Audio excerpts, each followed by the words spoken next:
Welcome to Get Started Investing, a podcast where we help you learn to invest in 15 minutes or less. Each episode, we take one real-world business story and apply a key investing lesson to help you build your investor toolkit.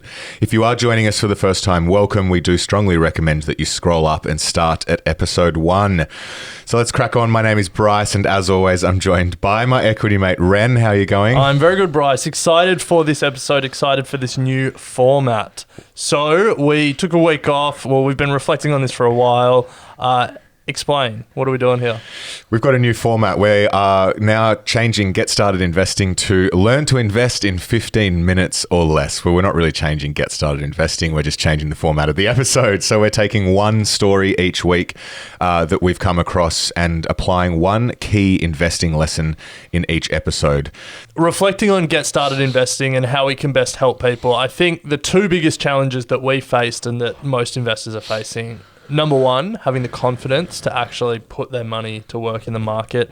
And number two, having the knowledge of how it all works. You know, there's a whole world out there of what can I invest in, but for people at the beginning of their investing journey, the how is the important question. How does the market work? How do I put money in it?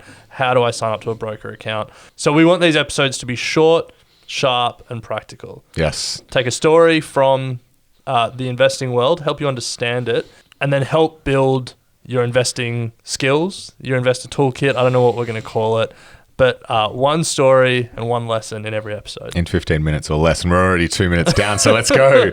So the story that came across the desk this week, Ren, was that Australian Super, a super fund here in Australia, if you are listening overseas, has posted their first loss since the financial crisis in 2008. Yeah, a headline that probably had Australian Super's almost 3 million members a little bit nervous.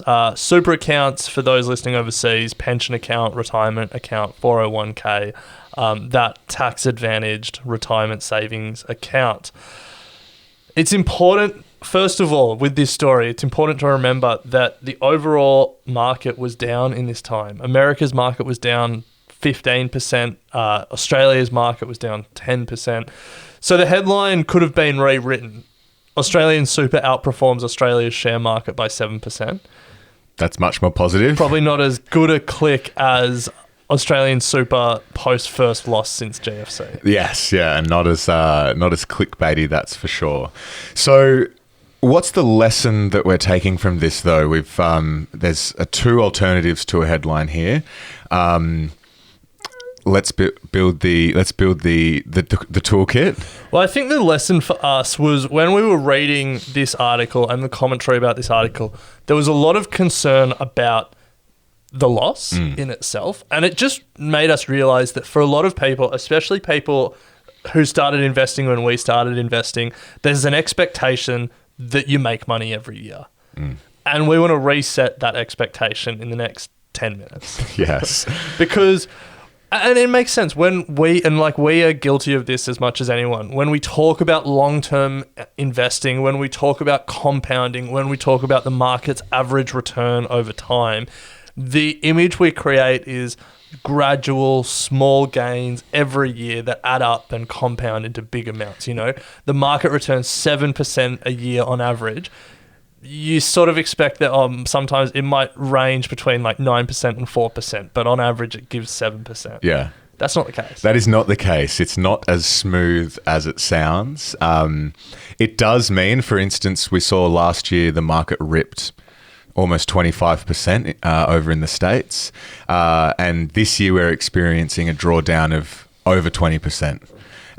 So there are definitely instances where the range is huge, and that compound effect that you mentioned, Ren, the slow gradual increase, isn't as smooth year on year. So the expectation, I think the lesson here for us is to reset that expectation that you're not going to make money every year as an investor, but it is about that long-term effect. So let's look at a historical example here. America's share market, the S&P 500, the index that tracks the 500 biggest stocks in America over the past 30 years. So from 1992 to 2021.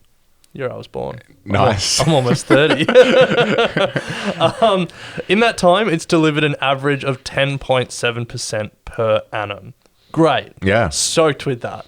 You could build a very comfortable retirement getting 10.7% per annum for 30 years.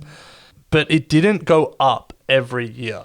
In 2000, in 2001, in 2002, in 2008, and in 2018, it went down. Yeah. And let's call a spade. It's going to be down in 2022 unless Incredible some turnaround if it's miracle not. happens towards the back Yeah. end of the year. Now, Bryce, the best year in that time? 1995, shortly after both of us were born, Ren, we were alive, up 37.6%. Incredible year. And the worst year? 2008, down 37%. So Wild swings. the range there from negative 37 to positive 37.6. But the average over that 30-year period was 10.7%. So I think what we're trying to do here is just reset that expectation that the market being down, being in the negative, isn't something to panic about, isn't something to fear about. It's a natural part of riskier markets, the stock market being one of those risky markets. Yeah. Ren, resetting expectations to expect moments in time where the market does go down and even the greatest investor of all time loses money. And that is big bad Warren Buffett over at Berkshire Hathaway. So before we spoke about the last 30 years of the S&P 500, America's stock market, and it returning 10.7%, Warren Buffett, over from 1964 to now, has done 20.1% a year.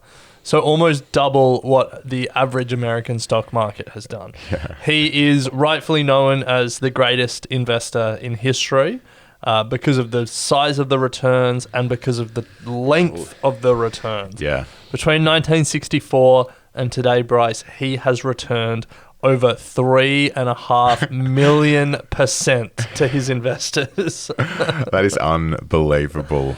But Yes. He's lost money. he's lost money. He's lost money. So, Ren, he's lost money in 1966, 1970, 1973, and 74, 84, 1990, 1999, 2002, 2008, 2011, 2015, and you would expect him to lose money this year. Or big call. Probably. Yeah. You would. Well, his stock price is down, that's for sure. But Is it? yeah. Yeah, it's down to like 23% since the start of the year. No, it's from its high. I think it's down like a couple of percent. Yeah, 8%. There you go. Yeah. 2022, add it to the list. Yeah. Yeah, I think that this is the best example we could find of the idea that not every year is going to be a positive year, but that doesn't mean you won't have positive returns over the long term. The range is big. His best year, 1976, up 129.3%.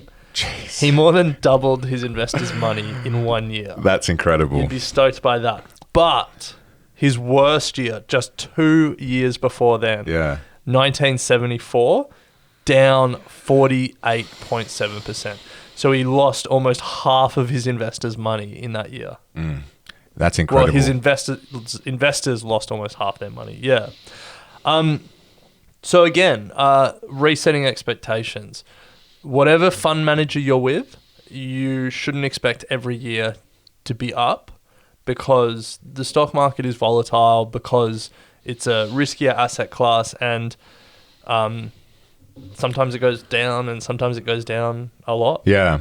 So, Ren, I just want to also clarify one thing in case people at home are thinking that their stocks aren't generating a 10% return on average. And we are talking about a market level here. We're talking about all the stocks across the index in the S&P 500 or all the stocks across the ASX here in Australia. That's what we're talking about at a market level. Yeah. So Not- don't expect it at a stock level. Yes. Yes. Yeah. So, Ren, people might be sitting at home thinking, you know, it's okay. I understand that losing money is part and parcel of being an investor, but where do you draw the line if you have money in an active manager, for example, that is losing money? Where do you draw the line and stop tolerating losses? It's a great question, and we've just spent 10 minutes, 15 minutes resetting expectations around it. Some years you will lose money as a stock market investor, but that doesn't mean you should tolerate all losses. You should prepare for losses, but not tolerate all losses. And this is where the idea of measuring yourself against a benchmark or measuring the fund manager that is managing your money against a benchmark is important.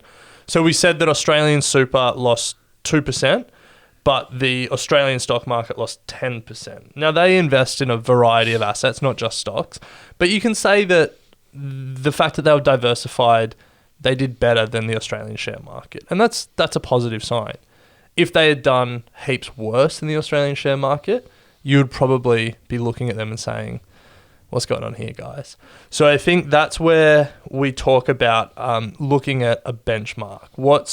And simply just think about like what your alternative option is. If I didn't give my money to Bryce to manage on my behalf, what would I be doing with it? I'd probably be putting it in like an ASX 200 index fund or something like that. And so then I say, well, if Bryce can't deliver me better returns than my alternative choice, then I'm probably going to give Bryce the flick. That's very true. But if Bryce loses money, but my alternative loses heaps more money, then I'd say, Bryce, not loving your work this year, but I can see that it could have been a lot worse. So get him next year, buddy. So, Ren, just one quick follow-up. Over what period of time should I make that assessment? Great question. Do we have another 15 minutes? No. I think the short answer is we think long-term here. We spoke about Buffett investing for 60 years. We spoke about the S&P for 30 years. We can't get stupid with our timeframes. Like, you know, if you'd started investing in 1800 and you'd held to today, well, today you'd be dead. So like, good one. But you know, like the professional asset management industry, when they talk about long term, they generally talk about 5 to 7 years. Yeah. So maybe that's a good rule of thumb. Medium term, maybe 3 years, but sort of 5 to 7 years is what the professionals talk about. Yeah. And who am I to question the professionals? That's it. Well, thank you so much for joining us as we build the skills for investing. We hope you enjoyed the episode. We'd love to hear from you. contact@equitymates.com if you have any feedback. Please also rate and review the podcast. It does a lot of help for us in terms of getting in front of new audience and helping us educate and inspire new investors. So, Ren, it's always a pleasure to chat, and we'll pick it up again next week. Sounds good.